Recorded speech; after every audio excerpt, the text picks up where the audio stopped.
Bonjour à tous, une petite capsule vidéo, un petit tuto pour vous montrer comment fonctionne le logiciel Type. C'est un logiciel très sympa, ça permet de réaliser des expériences de manière complètement virtuelle. Quand on n'a pas le matériel, quand on n'a pas trop le temps non plus, ça aide bien. Mais le problème, c'est qu'on peut faire tellement de choses avec ce logiciel qu'on a un peu tendance à s'y perdre la première fois où on s'en sert. Donc je vais vous montrer comment ça marche pour que vous puissiez, si vous n'avez pas le matériel chez vous pour faire la manipulation que je vous ai demandé, pour que vous puissiez la faire quand même. Donc, quand vous ouvrez Type, vous tombez sur ce premier écran. Vous allez choisir sur quoi vous allez travailler, en fait. Première étape, hein. On commence par choisir forcément son matériel. Beaucoup de choses sont à votre disposition. Souris, tomates, chambre hermétique Biolab, bactéries B1, réaliser des défis. Bref, on peut faire beaucoup de choses. Faut savoir faire le tri là-dedans. Nous, on va travailler sur des graines. On va chercher à faire pousser des graines, enfin à voir dans quelles conditions ces graines poussent. Donc ce qui va nous intéresser, ça va être la tomate. Donc il suffit de cliquer sur tomate. Là, on choisit si on travaille sur la graine, sur la plantule ou sur la plante de tomate fleurie.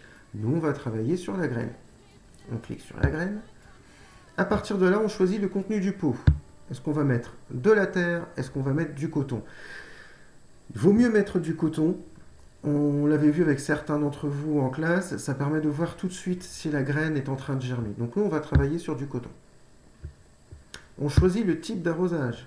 Est-ce qu'on va ne pas arroser? Est-ce qu'on va arroser modérément? Modérément, ça veut dire arroser normalement. Est-ce qu'on va arroser abondamment? Ça veut dire qu'on va en mettre beaucoup d'eau. Si on veut retrouver les conditions à peu près du printemps, on va arroser modérément. L'éclairage, on peut choisir si on met la graine à la lumière ou à l'obscurité. Si on veut retrouver les conditions du printemps, on met à la lumière. La température, enfin, on peut choisir 4 degrés, 8 degrés, 19 degrés ou 35 degrés. Si on veut encore une fois les conditions du printemps, on met à 19 degrés.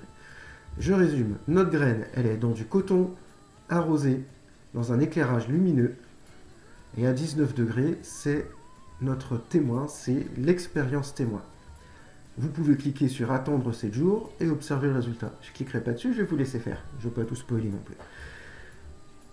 Une fois que c'est fait, vous notez le résultat. Ensuite, vous allez devoir recommencer cette manipulation. Donc vous cliquez ici par exemple pour retrouver directement la plante, la graine de tomate, ou alors vous pouvez cliquer sur type pour revenir sur le premier écran. Bref, vous allez devoir recommencer cette expérience, mais cette fois-ci en faisant la manipulation test. Là, c'est pas la même chose. Vous allez devoir retirer l'élément que vous testez. Par exemple, si la condition importante que vous estimez pour la germination des graines, c'est la lumière, donc votre hypothèse c'est que c'est la lumière qui est le plus important, et bien dans ce cas-là, vous allez devoir recommencer l'expérience en mettant la graine dans le noir, mais ça doit être la seule chose qui change. C'est-à-dire que la graine est toujours dans du coton, à 19 degrés, elle est toujours arrosée. Si c'est une autre condition, normalement, vous devriez comprendre le principe. J'en dis pas plus parce que c'est justement ce que je veux voir chez vous. Est-ce que vous avez compris ce principe? Voilà donc pour l'utilisation de ce logiciel type. Il faut bien comprendre comment ça marche parce que on va s'en servir assez souvent de ce logiciel. Cette année, je ne sais pas encore. En tout cas, l'année prochaine, il va encore servir aussi. Donc, il faut comprendre une première fois déjà comment ça marche avant que je vous refasse de nouveau travailler dessus. Voilà, vous avez maintenant toutes les clés, toutes les données nécessaires pour pouvoir faire votre activité. Au boulot.